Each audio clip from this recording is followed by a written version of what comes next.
Hello everyone and welcome to my YouTube channel. So in today's video, I'm going to see how to send alerts to the event-driven Ansible server. And before we go, let me remind you that I have a detailed explanation of every script that I used in this particular study. Everything is well explained over here. So I'll leave a link in the playlist description for you to come here. Then you pick whatever is there, then you learn about it.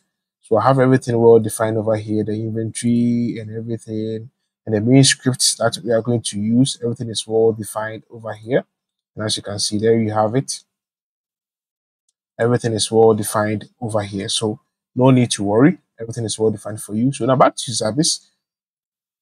When we go to, once again, if you go to the alerts trigger actions, and it's going to send to you the Zabbix administrators via the event-driven Ansible server. So to be able to point you to the event-driven Ansible server, we have to go to the users, and the Zabbix admin is part of the Zabbix administrators. So we can just click on the Zabbix admin, and then the media type, we have the event-driven Ansible defined, and it's also going to pick events with the severity of disaster. And I think I explained this in my earlier videos. Now, when I click on this, she's going to be, since this particular media type is a webhook, you will need an address in the port which the server is listening on. At the moment, we have this defined over here. Now, let me do a quick check to see if my server has the correct IP address, just to be sure. Let me just duplicate. And let me check the IP address. 130, so we are good to go.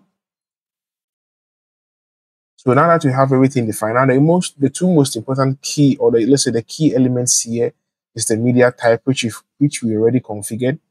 And we also have disaster, which we have also set as the event severity level for this particular media type. So as simple as that. And then now what I'm going to do next is just to test it.